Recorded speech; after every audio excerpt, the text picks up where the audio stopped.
Does Bitcoin pass the money test? Let's talk about it.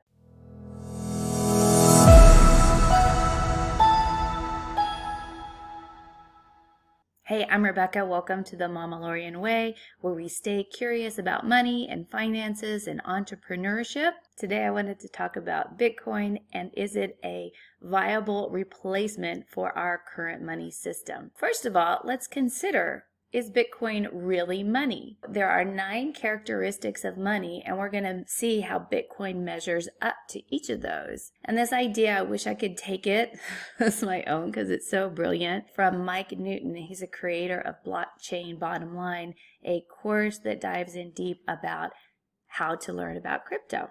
First of all, in these 9 characteristics, money needs to be scarce. Money's scarcity is based on it being a narrow band of objects that is widely available, like everybody can have access to it, but it's not easily created or just found. So if we were using acorns as a source of money, yeah, they're pretty widely available, I guess, depending where you live, but they are easily found, easily created by trees, or like money does grow on trees. So the idea of scarcity, it's widely available, but not easily created or found. Number two, money needs to be durable. It can't degrade over time. Like cotton candy would be a bad way of putting money into something, because as soon as it rains, everybody's wealth would disappear. It needs to be durable, has to be able to last. Number 3, money needs to be portable. Like you take it in your wallet and you go somewhere and you spend money on the products that you might see at the market, or you need to be able to send money to somebody to make a transaction. Mike talks about these, this is like in the Polynesian islands and the like island of Rapa Nui. They would use these big, I think it was Rapa Nui, big, huge stones as money. Well, they're not really portable. They're just in your front yard. But money is a lot easier to use if you can put it in your wallet.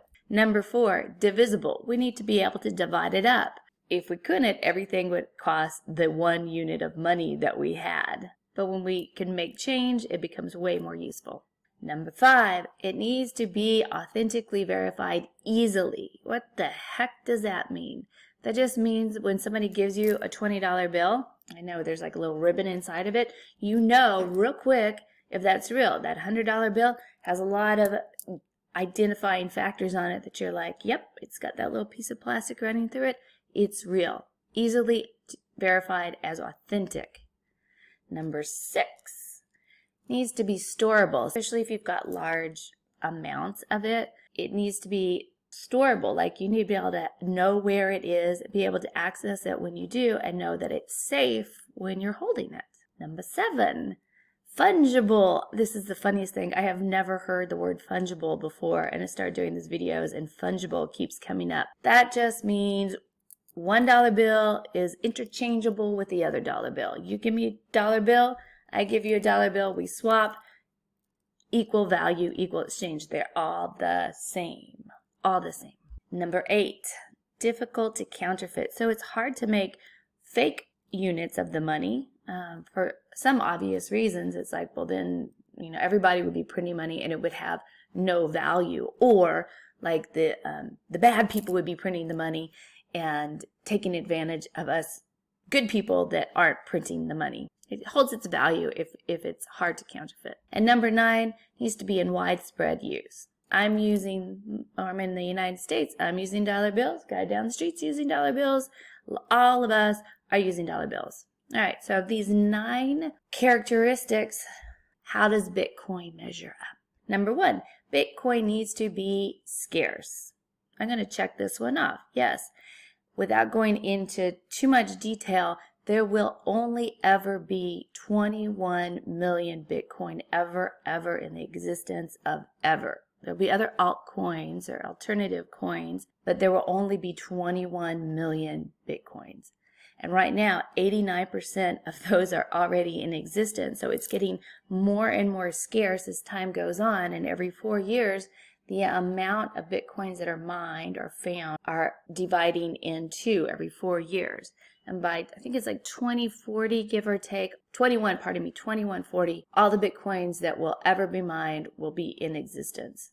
And then there's another thing, is like 3 or 4 million of them have been lost because when this was first starting, some people put them on their hard drive and throw their hard drive out in the trash. They didn't feel it was valuable. So there's 21 million that will be in existence, but 3 or 4 million of them aren't even going to be used. So yeah, it's scarce. Durable. Is it durable? All right. So Bitcoin exists as a digital, meaning zeros and ones, everything that's on your computer, digital format. So it can't degrade, and you can back up and copy those wallets. So it's durable, it's going to last because it's basically a string of zeros and ones. Number 3, is it portable? Well, it can go anywhere you go. You can put an app on your phone, take your phone with you, and you will always have access to your Bitcoins or your other altcoins. And not only that, you could send, say you had an uncle in Taiwan and you needed to give him some money because he's sending you some delicious Taiwanese candy, I don't know. You can send it to him instantaneously nearly, and he's got it. So it's portable in that you have access to it wherever you are,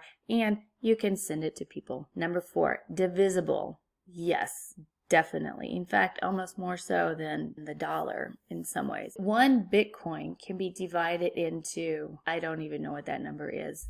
That's 0.000000001. That's 1 Satoshi. That means that decimal point, the fraction there, is 1 Satoshi. 1 Bitcoin, if say a Bitcoin was worth $1 million, 1 Satoshi would be 1 cent.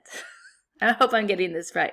The fact is, it can be divisible down to a minuscule amount, and it's easy. It's in base 10. Number 5, able to be verified easily. Well, this is like the whole thing. It's the entire worldwide blockchain validates each payment from creation, from when the Bitcoin was created on the blockchain, the last transaction on a worldwide trustless ledger, meaning there is no central authority on it. And the ledger is the verification. The entire worldwide blockchain validates each payment from the time that Bitcoin was created or mined to the last transaction on the ledger when it winds up in your wallet. Computer systems are validating this one. So yes. Storable. All right, yes, it's totally storable. You can store it on an app on your phone. That would be like in a hot wallet. It's an app that's on a device. You can store it in a cold wallet, which is a little device that you hook up to your computer. You have a bunch of codes on it. You download the information into that, and then you put that in the safe with keys. I don't want to get into the weeds on this. Storable. Yes, it's storable as a hot wallet app on your phone or a cold storage wallet, which is basically a little device that you download your information or your money onto, and then you store somewhere really safely. Fungible. Every Bitcoin is the same. There's no 1 Bitcoin that is preferred over the other. It's not like a piece of art, like Picasso did 50,000 pieces of art. 1 Picasso is not equal to the other Picasso. Every Bitcoin is equal to every other one. Difficult to counterfeit. Yeah, that's the defining feature. It's cryptographically impossible. It's all lines of code, very thoroughly encrypted within the whole blockchain system. Number 9, is it in widespread use? Well, not yet. That might be the good news for us right now. We're still in the early adopter phase, and that means that there's still people that would coming in as late adopters, and then the people that are coming in as total laggard as the technology is more and more widely used. But the technology does exist for you to use Bitcoin as easily as you use a debit card, and more merchants are accepting as payment. Amazon, not yet, but via Purse.io, which is a way you could use Bitcoin to buy through merchants on Amazon, it's becoming accepted. We are on the verge. These 9 characteristics of money from Mike Newton's presentation, it was like, that's it. It is valuable as money. And I just want to leave us with this quote. Being excited is the same feeling as being scared, just with a different label. We're here. We're about to jump off. Come with us on the ride. On the Mama Lorian way. Like, subscribe. We talk about money and it's not scary. Have a good one.